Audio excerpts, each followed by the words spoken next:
Well, welcome to a study that we're calling The Rest of the Story Behind the Sermon. Hopefully you're able to join us and can log into your Google account and even chat, ask questions. Paul Catelli is at the controls, I guess you would say, this evening, so he can answer or relay questions that are coming in, and I'll be talking to him, and you may hear his voice as he reads questions, so I appreciate him doing that. If you've joined us before on Monday night classes, last week and this week's a little different than previously. Previously, I was recording voice over PowerPoint, and there was no opportunity for us to have any kind of chat. And although this isn't the same as being together, it's the next best thing, and I know that some of you are anxious to also watch the Chiefs. So if you're like me and at home, you might mute the Chiefs and watch me and not the other way around. But anyway, we're going to dive in. I have to say, we're backtracking to talk about a sermon that was preached in August called Of Boats and Bread, which has Jesus walking on water, and it's also paired with a story about Jesus feeding the multitude. And my brain's a little frazzled because just yesterday, a sermon I preached on the feeding of the multitudes in the Johannine account in John. So if I get confused, you'll understand.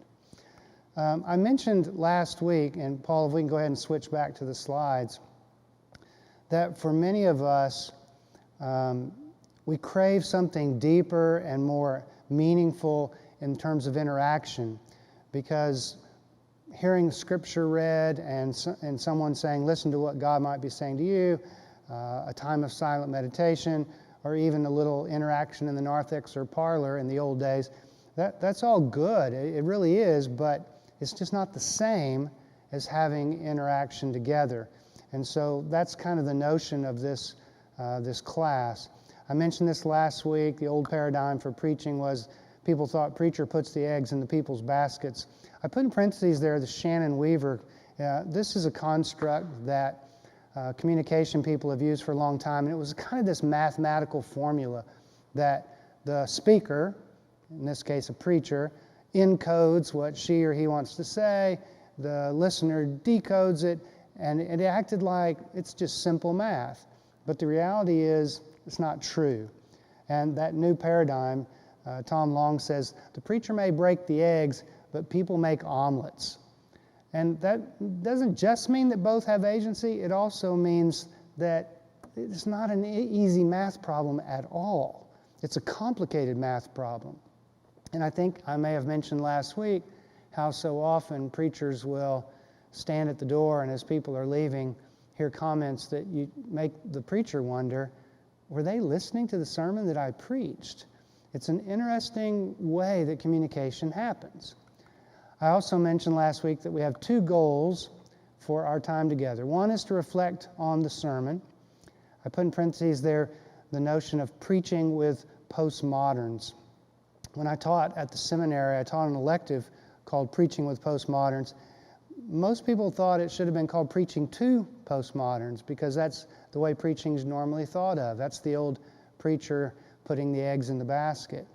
But I use the preposition with as a reminder that listeners are more than passive receptacles.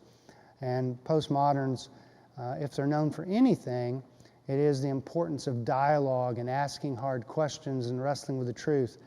Postmoderns, for the most part, might even acknowledge that there are such a thing as ultimate truths out there, but they would question anybody, preacher or otherwise, who would claim to have access to those truths. So one of the things we'll do together is we'll wrestle with the sermon together. We'll also reflect together on the biblical text, the notion that the priesthood of all believers, the Scriptures, they don't belong to the clergy, they belong to the whole church. So the sermon was preached from Matthew 14, verses 22 to 33. I called it Of Boats and Bread, and it was preached August the 9th. Now, if you did your homework, you're supposed to go back and watch/listen to that sermon in preparation. And maybe some of you did, Maybe some of you haven't yet to do that.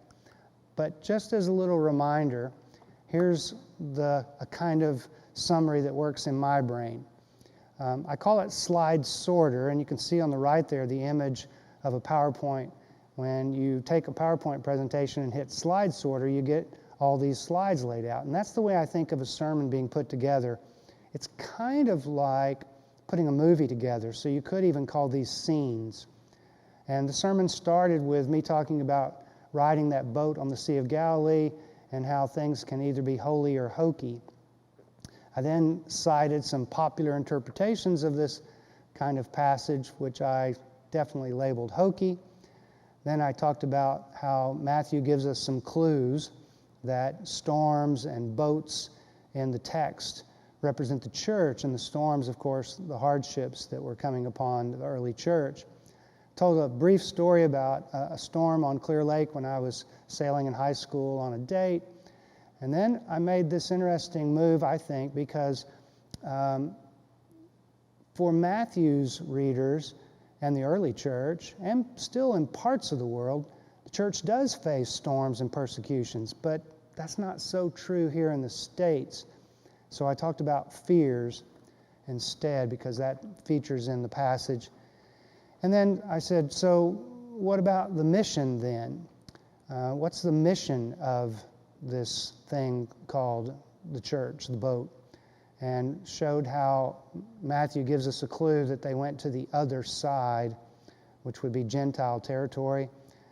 And then talked about how, and I'll say some more about this tonight, how the bread and boat stories are paired in the Gospels. And then I close with a story from a sermon in Atlanta that I heard years ago. So, here's our chance for initial reflections. This is a chance for you to chat, send a question in to Paul, and we'll see what we can do with it. What are your reflections on the text and sermon from that day? Is there an image that stood out for you, a story, an idea? Questions I raised last week. If sermons, texts are gospel, which means good news, what was the good news you heard? And what was the bad news for which the good news was spoken? So I'll pause here and see if we have anybody's got any questions or comments. And just a quick reminder that in order to chat in our YouTube live session, that you need to be logged in or signed in using a Google account. So if you have not done so, feel free to do that now, and please post something for us. So does that little announcement you gave mean we don't have any questions or comments? That's fine. I think I want to wait just a second because I want to see if anybody has any reflections just from that review. Okay, I have one, Mike. Okay. Nancy Lear says, look for the point of the story. What does that mean? Look for the point of the story. Oh, she's probably commenting on the quote that I made about the difference between debunkers and defenders, and Nancy can confirm or deny that, because I mentioned how there's two really common approaches to miracle stories. The debunkers are the people who say, oh, come on, nobody can feed thousands with, a few loaves of bread, and nobody can walk on water. It's the laws of physics. The defenders say, well, I don't know how, but if the text says Jesus walked on water, Jesus walked on water. And I made the comment that it's really the story that gets told through the miracle. Is that where she was headed, or? We'll give them a chance to respond to that. Okay. The Iries say, the nave being an upside down boat to protect us from our fear. Yeah, that was an interesting thing. I think I learned that many years ago from Frederick Buechner, whom the Iries adore, as do I. And he made the comment that the nave, which is kind of an old traditional name for the sanctuary in a church, and you get the idea of the arched ceiling, the vaulted ceiling, that's a boat that's been turned upside down. It's kind of interesting, though, because that's an image of the boat upside down getting shelter. And in the stories, in the Gospels, the boat, of course, is encountering those storms. So it's kind of interesting. Maybe it's more of a post-flood kind of imagery. But yeah, that's a powerful one. Okay, also from Greg Lear, bad news, John started to sink. Yeah, I assume he means Peter. Yeah, it's interesting because one of those hokey interpretations that I referenced was how, and Paul, you can switch to camera on me if you'd like. I mentioned how one of the hokey ones is a kind of self-help interpretation, and that's the idea that I think I even referenced these old inspirational posters in the break room of some offices. If you want to soar with the eagles, you've got to get out of the nest, or in this case, if you want to walk on water, you have to get out of the boat. And there are a lot of people who've preached that approach, but I think a couple things argue against it, and it's complicated, but one of them is that it doesn't work so well. He sinks, and maybe where they belong is in the boat, but of course, if he hadn't had little faith, he did walk on water for a little while. So, some people say, well, it's because of his little faith, and others say, well, he was never supposed to be out of the boat. You're supposed to be in the church, and that's where the Christ is. And of course, in Matthew, this story is where he's not in the boat, which might symbolize a kind of later moment. Earlier in Matthew, there's a story of Jesus being in the boat. We'll look at this in a second. And now you have him not in the boat. And that could be a forecasting of there'll be a time when Jesus is no longer with the disciples. And what will that look like? And you can imagine how that would be meaningful to Matthew and his audience, because they're 50 years removed from Jesus. That's the only boat they know, is there's no Jesus in the boat with them, at least not, literally. Okay. Also, following up, Nancy says, yes, Mike, to your response.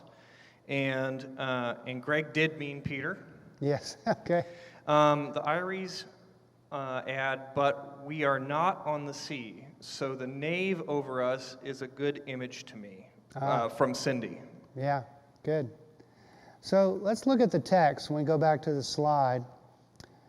I'm just going to read through it, and then I want to kind of highlight some things, some of which got into the sermon and some of which ended up on the editing floor.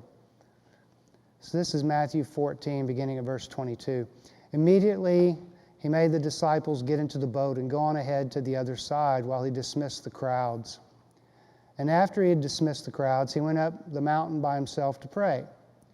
When evening came, he was there alone, but by this time the boat, battered by the waves, was far from the land, for the wind was against them. And early in the morning he came walking towards them on the lake. But when the disciples saw him walking on the lake, they were terrified, saying, "It is a ghost," and they cried out in fear. But immediately Jesus spoke to them and said, "Take heart, it is I, do not be afraid." Peter answered him, "Lord, if it is you, command me to come to you on the water." He said, "Come." So Peter got out of the boat, started walking on the water, and came towards Jesus. But when he noticed the strong wind, he became frightened, and beginning to sink, he cried out, "Lord, save me." Jesus immediately reached out his hand and caught him, saying to him, "You of little faith, why did you doubt?" When they got into the boat, the wind ceased, and those in the boat worshipped him, saying, "Truly, you are the Son of God."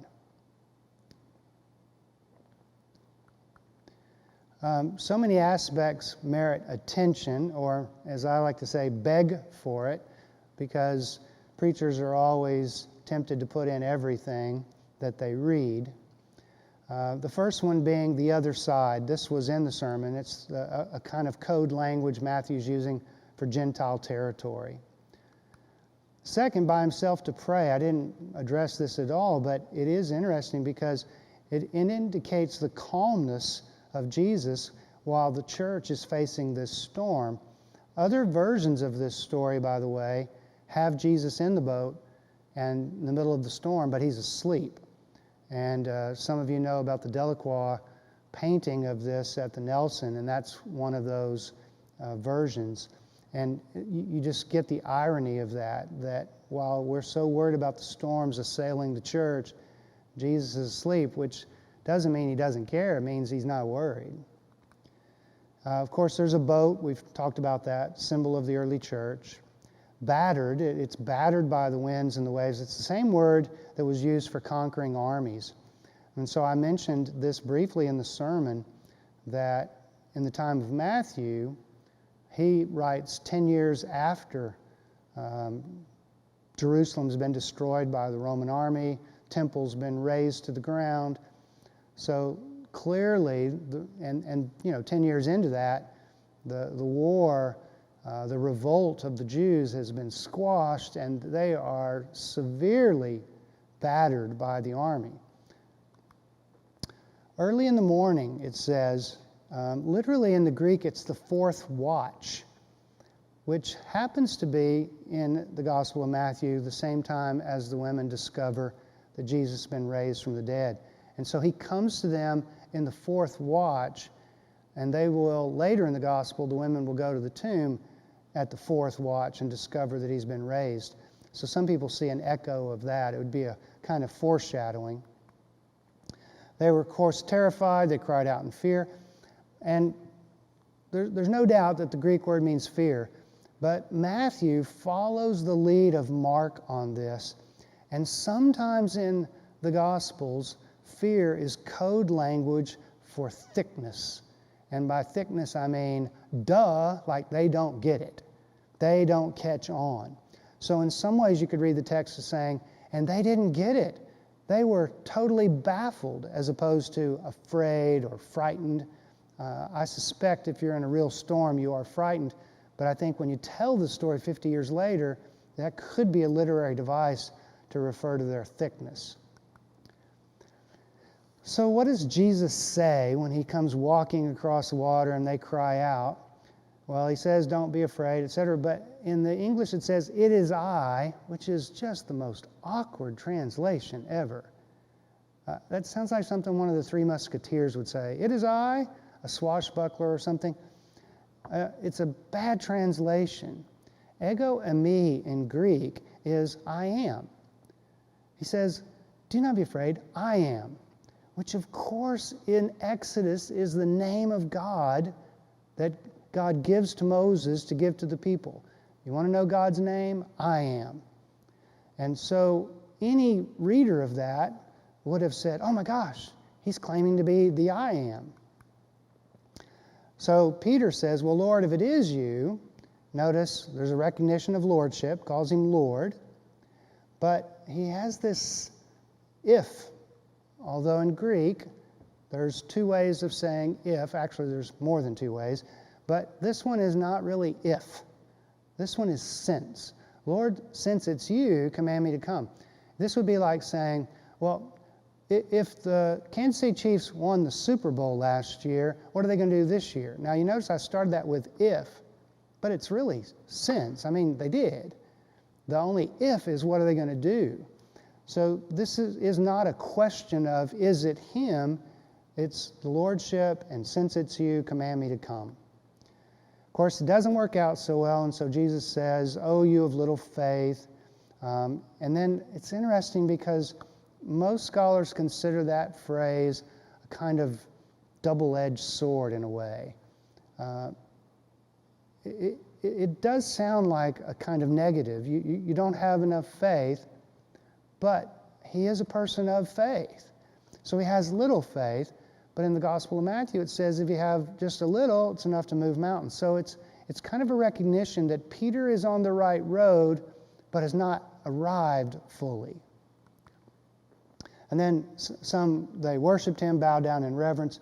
Others doubted. Only Matthew, by the way, has the word doubted. He uses it here, and he'll use it after the resurrection when the disciples, some bowed down and others doubted. And this, again, really represents Peter walking / sinking on water. It's just, in some ways you could say, well, this is the way people of God live. They walk on water and sink. They worship, bow down, but they doubt. It's that kind of in-between place. And then the last thing, the Son of God, they acknowledge him as truly the Son of God. So it's kind of an interesting thing. In Mark, which Matthew has used here in some ways, he uses Mark's fondness for immediately. He uses Mark's fondness for thickness and fear. But in Matthew, they're in on it. They know who he is. And so there is this recognition of who he is. So this brings us to another place to just kind of reflect. That's a ton of stuff that I just walked through fairly quickly. Which of these gets your attention? Are there any of these that you want to know more about, or just to make an observation? Is there a certain aspect of those insights that speak to you?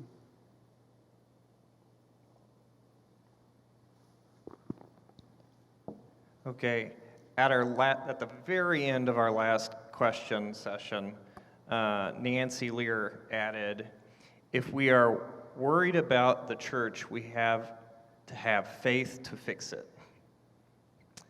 And I want to make sure you got that before. Yeah. Well, yeah, and I did use that notion of worries about the church.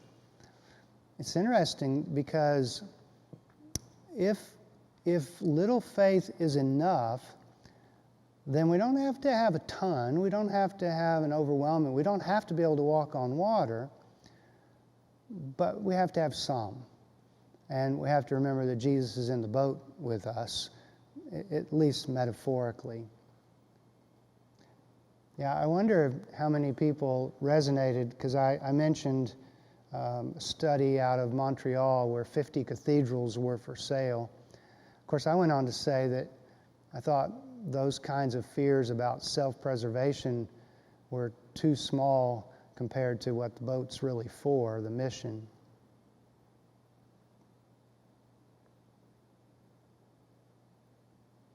I'm pausing to see if anybody else is asking questions or comments.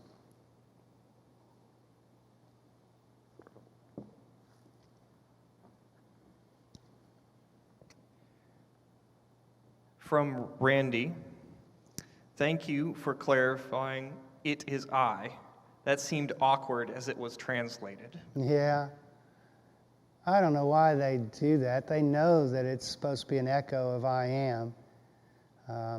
Of course, I guess if he said, do not be afraid, I am, then that would be awkward English. People would say, I am what? Okay, we also, we have Dave Amon.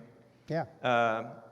If I let my mind drift, the story seems to capture the early church's struggle with Rome and Peter's fear when confronted about being a disciple of Jesus.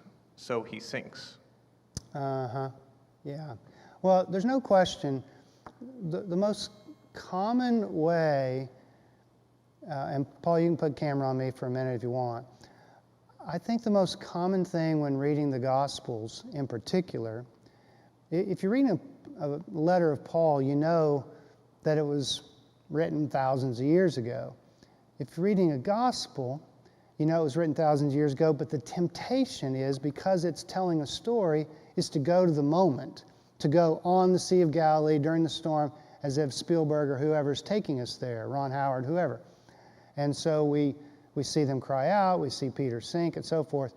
And we forget that Matthew's writing 50 years later. And if we get reminded, we go, oh yeah, sure, 50 years later, he's writing, yeah, sure. But he's not trying to take us back.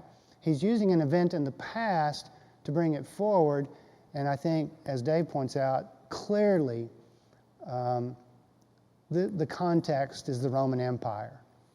You know, this congregation of Matthew is a very Jewish congregation, and they have seen what Rome has done to the temple, what Rome has done to Jerusalem, they're just devastated. And of course, it's not going to get any better. I mean, it's going to get a whole lot worse in history. They don't know that, of just out and out persecution. You know, John, the writer of Revelation, will be exiled by the end of the century. I mean, it's going to get horrific. And so to imagine the kinds of things that Matthew has seen when he says, and the boat, the church, is being battered by the waves, and the wind is against them, which is just this brilliant imagery. You know, it's one thing to say, and the wind was blowing, but it's imagery, and it's meant to be, we've got a tough row ahead of us here. Nothing is going our way kind of image. Anything else, or should we move on? It looks like we can move on. Okay. So let's go back to the slides.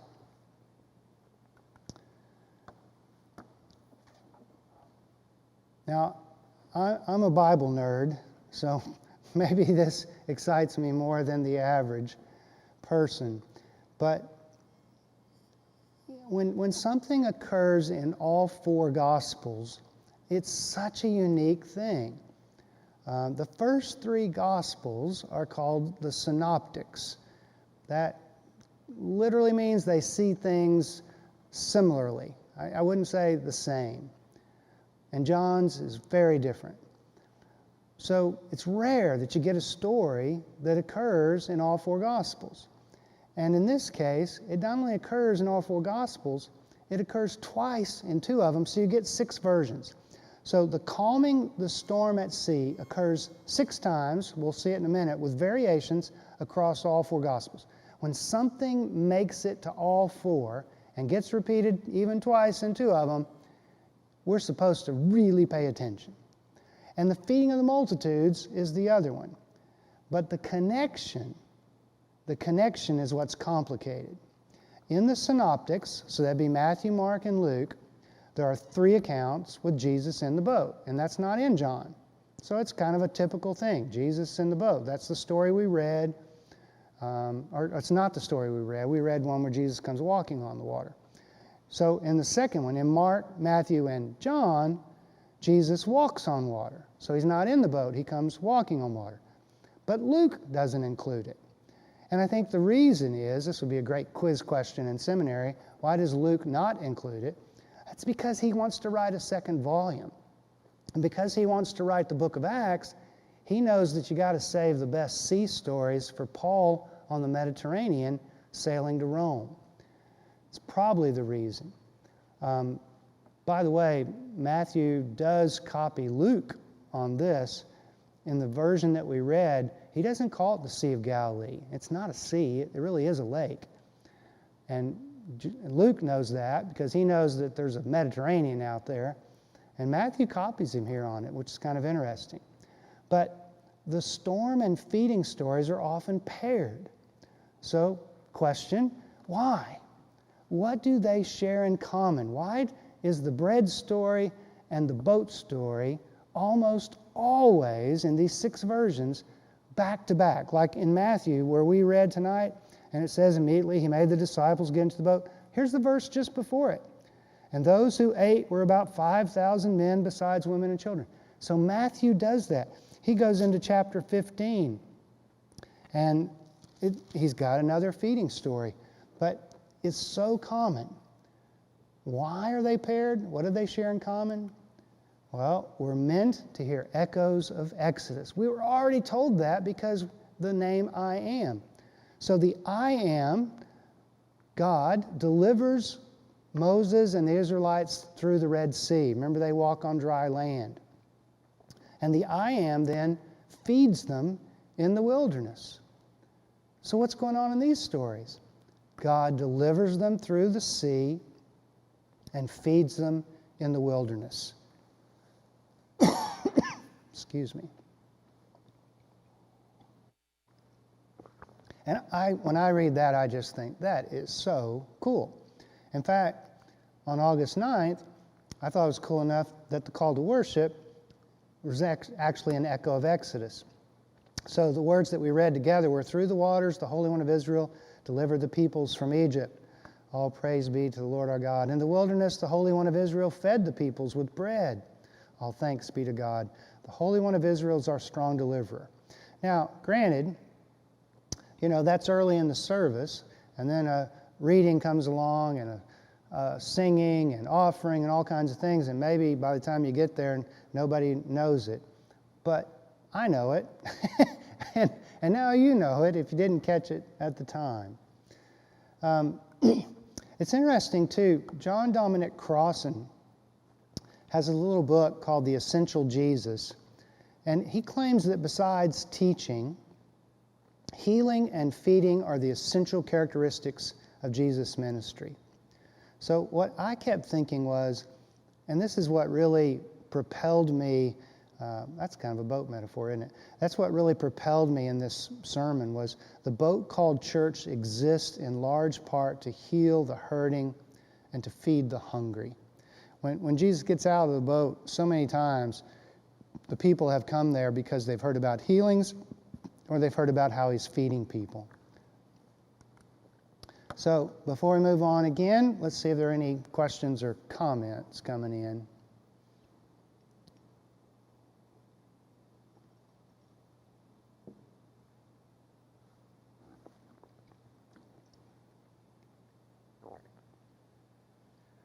Okay, and just one more reminder, if you want to go ahead and post something in the chat, you do have to be logged in. Oh, and from Greg Lear, Echoes of Exodus, amazing. It is amazing. You know, and Greg may remember we did a class on echoes of Scripture and how Old Testament stories are really used by the New Testament writers, Gospels in particular, although Paul does it too. And it's subtle because we don't know our Bible the same way, but boy, for them it's like there's Exodus all over it. Or yesterday in the sermon on John 6, I mentioned the Psalm 23 imagery. I mean, those kinds of things are what the biblical writers play with. And that's the connections that the readers in the first century would have just found very, evident. They couldn't miss it, to be honest. And the follow-up to that is, he does remember. Good. Okay.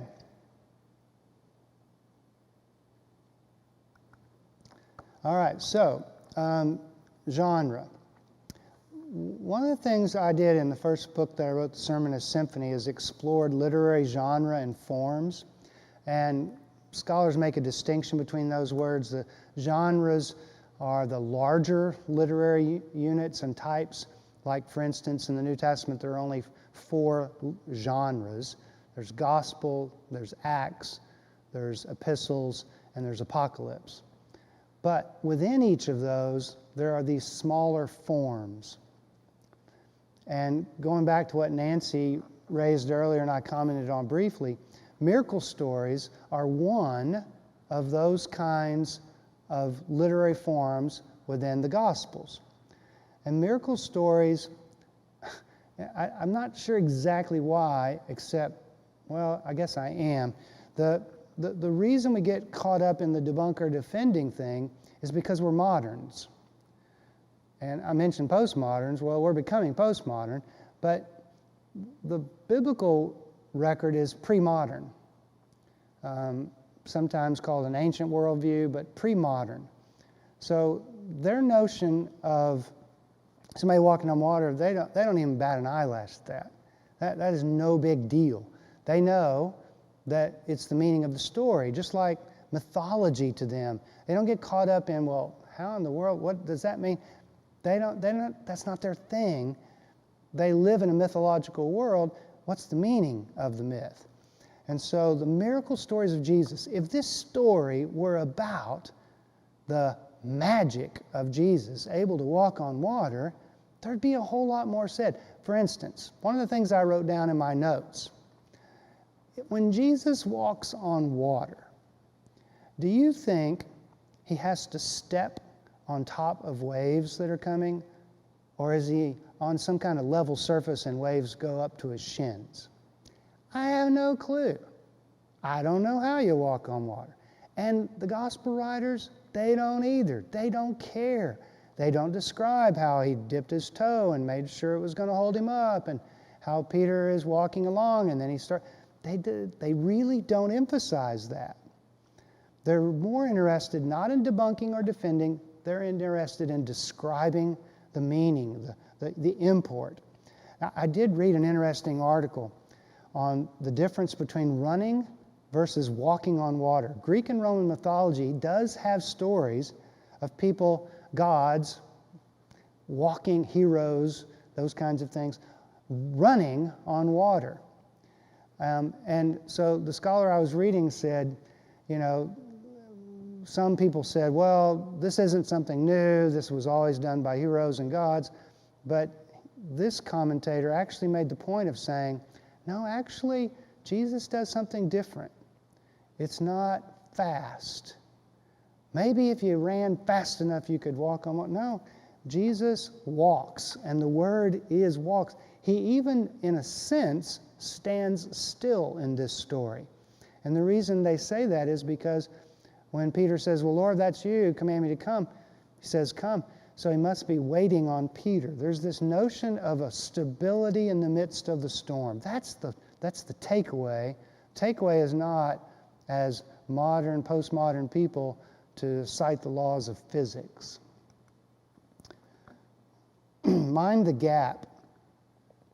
I was just writing about this in an article today, but in England, if you ride the underground, the subway system, this is the phrase they use to make sure you don't get smacked by an oncoming train or get your foot caught in the little, space between the platform and the train.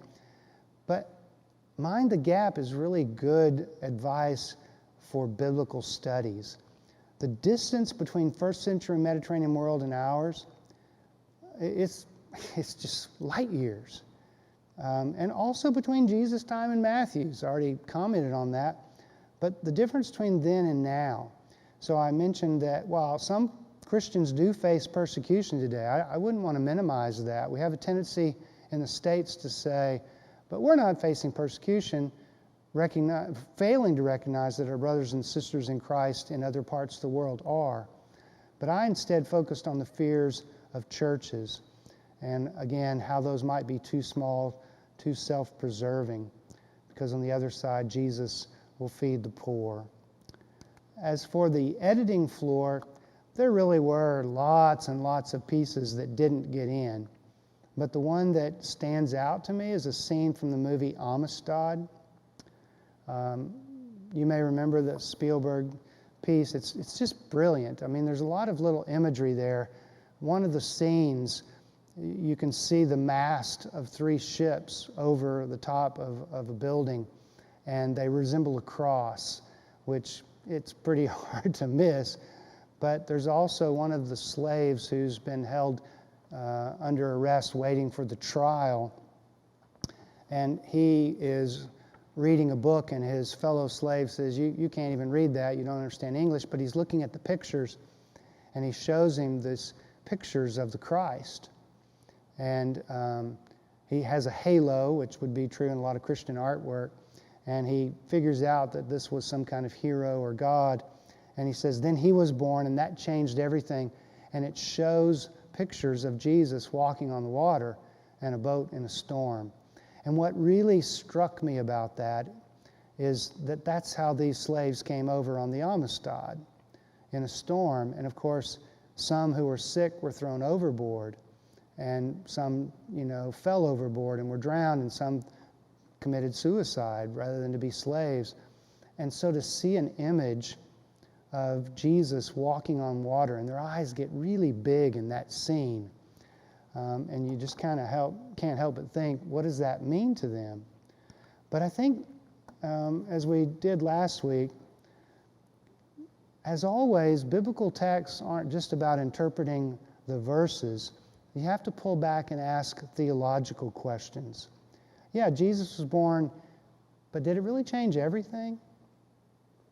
I mean, what are we to make of Jesus not calming every storm? Is it possible some other boats were out on the storm, at sea that day? Or what about the next day?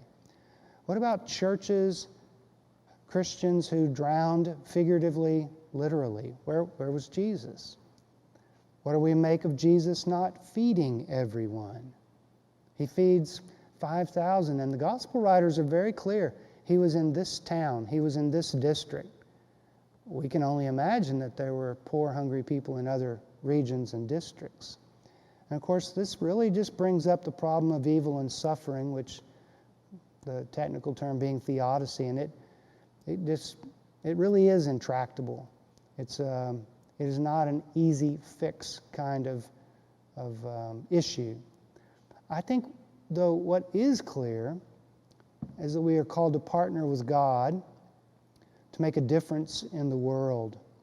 And the boat takes him to the other side. And as I mentioned at the end of the sermon, where is this boat headed? Where is it taking us, this boat that we worship in? So let's see if anybody's got some questions. I've raised a lot of sticky issues here.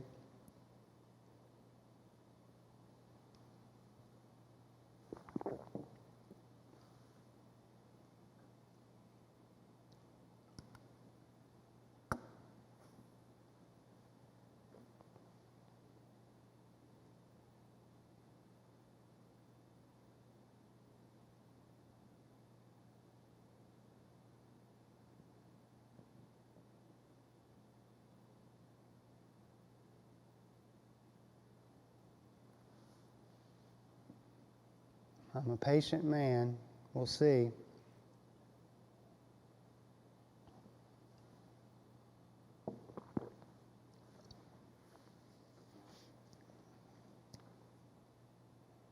If not, that's fine too. I do want to say that, as is always the case, and I welcome them, I got different emails with questions and comments and appreciations and even pushback. It's always really healthy to have that kind of dialogue, and some people are a little bit hesitant to do that, and they always, I hate to bother you, hate to take up your time, and I always say, well, I thought that's what Scholar in Residence was for. So feel free. I want to keep, the conversation going. Okay, we have one from the IRAs. How big a difference do we need to make? Between? It's pretty open-ended. I bet they'll clarify here in just a second. Yeah, I'll bet they will.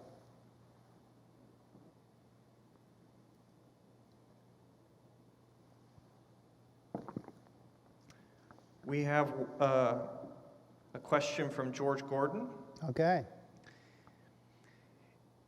Is there a parallel between the storm and Jesus calling Peter to him and the creation story of the Spirit of God bring order to chaos through speaking? Oh, yes, definitely. Yeah, not only is there an echo of Exodus here in the I Am, but one of the things that the ancients believed was that water is a symbol of chaos. So not just storms and wind, but just going on to water alone. Fishermen were very brave people because the ancients had a worldview that monsters live in the deep. So Genesis starts, as George is referring to it, with the chaos of the waters. Remember, there's these waters above, and that get separated from the waters below, and the earth is in between them, and so it's kind of this surrounded by chaos. And there's a poetry of Genesis in the creation account. God speaks, which of course Jesus will speak here, and that's where the order and the calm of creation comes in. And there's even a rhythm to the poetry in Genesis. So yes, definitely. I'm glad you brought that up, George. There's a clear echoing here of the Genesis story, of the Exodus story, which really are just like primal documents behind almost all the gospel stories. Little segments here and there, but yeah, the creation of speaking, order, and calm out of the chaos, that's definitely there. All right, we got a few more trickling in. Okay. To add to the Iris one before, how big a difference do we need to make in the world? Wow. Well, it's really interesting to me that theologically, and you can put it on me if you want, the camera, You'll sometimes hear it said that we are God's hand and feet, and that if we don't go, nothing will happen or some such thing. I don't think that's quite accurate. I think we are instruments, partners with God, but to say if we don't go, nothing will happen is to discount the power of the Spirit and God's presence in the world. But I think there's also some truth to it that God is partnering with us, and so if it's a partnership, there is a codependency there. And we are dependent upon God, but in some measure, God has chosen to be dependent upon us as well. How big a difference can we make? Should we make? Probably as big as we can. Now, I think it'd be easy to think that only the Mother Teresas of the world and the Dietrich Bonhoeffers of the world make a difference. And I used to sometimes tell my students in preaching class, if they got through preaching a sermon and had Dietrich Bonhoeffer in it, or Mother Teresa, I would almost always say, that was a good story, but I don't know any Mother Teresas. I don't know anybody who's on the streets of Calcutta, and I don't know anybody who's been martyred by Hitler. So what does it look like if you live in Olathe or, Blue Springs or wherever it is?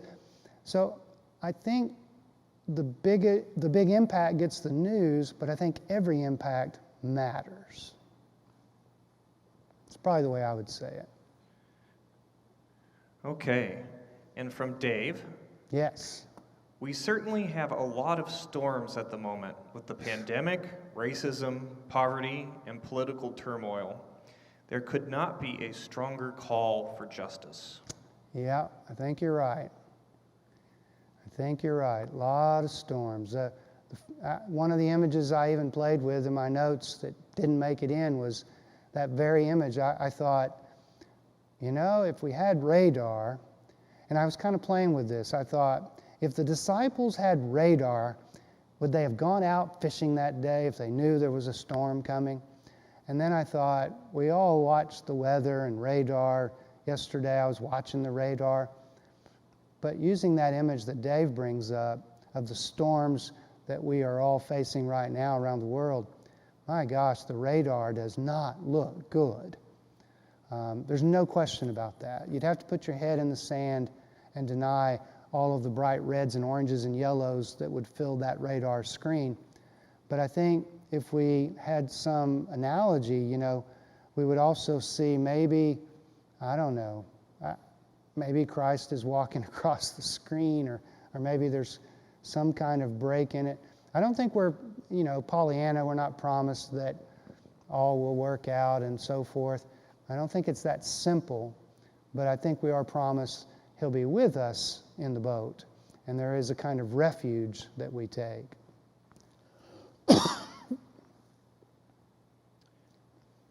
Okay.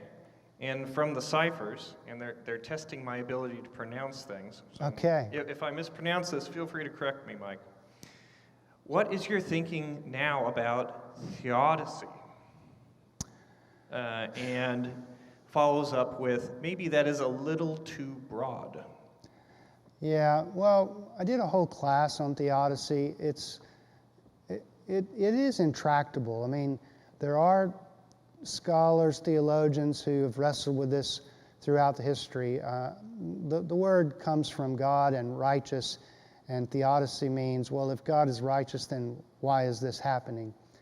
And, scholars will point out that, well, there's two comings of Jesus. The first coming when He comes to earth, and the second when He will come again, and we live in between that. And so we have both a boat and refuge, but we have storms, and we're caught in between. And some theologians will use the image of between D-Day and V-Day in World War II, and we're caught in between. We know the end is coming, but it's not yet here. And that's kind of reassuring, but the fact is it's just really impossible to solve that problem of, defending God's righteousness or whatever when there's evil in the world, and there's classical definitions. You might look back, because I think there's a podcast version of that posted. If it's not, then let me know, and maybe I can send you the YouTube or the PowerPoint. But I think, you know, it's the perennial complicated question, like, where is Jesus when the storm is hitting? Well, if the Gospels are being believed, he's calming the storm, he's in the boat with us, or the boat's upside down and there is some refuge, but it's not quite that simple, and most things aren't. I'm just glad I pronounced that right. Yeah, you did well. And one other line here from the Lears. Currently, grade school classmate is very sick with COVID. There is a prayer warriors group on Facebook. I've been a little worried that many prayers ask God to heal her because she deserves it. Same problem. Does that mean that all those who died don't deserve God's healing power? Right, yeah. Yeah, it's the theodicy. I want to say one last thing. First, before I do, I want to say thanks for those of you who joined, whether you had one eye on the Chiefs or not. But thanks for sending in questions and chat. Someday, we will be back in this ship together, and we'll be in the room together, and there'll just be a PowerPoint, and we'll have a more intimate, immediate dialogue. But in a couple of weeks, on Monday night, October 12th and 19th, Bill Stansel, I think he may have taught here before in the past. I'm pretty sure Carla mentioned she'd had him years ago. He's a good friend. We taught together at seminary, and he's going to do a two-part class on the Protestant Reformation. And he's just a really, really excellent teacher. And I'm going to dialogue with him a little bit and take your questions and see if I can press him at some places. But, you know, the Protestant Reformation is fascinating. Think about this. When at roughly the same time that Copernicus was floating this notion that the sun is at the center and not the earth of this universe, of this galaxy, this solar system, at the same time that Michelangelo was carving David and was painting that ceiling of the chapel, Martin Luther was launching a revolution. He didn't know it at the time, but it took off and it changed history. It's one of the major markers. And honestly, I don't know how many of us would be here. And if we were here, this wouldn't be a Disciples of Christ church. This would be a Catholic church. And so it's a fascinating look at the growth of Protestantism and how does that come about. And it's kind of part of that Renaissance movement. So I think you'll find it really interesting. You know, originally we were supposed to go to Scotland and we were going to think about the Reformation. Well, we didn't get to go to Scotland. Turns out we wouldn't have gone anyway because of COVID. But Bill will be here and we'll do one of these presentations and we'll have a chance for you to chat and ask questions. So thank you so much for joining, and I hope you have a good week. Take care. All right, and a few people in the chat have said thank you for the class, Mikey. Wonderful.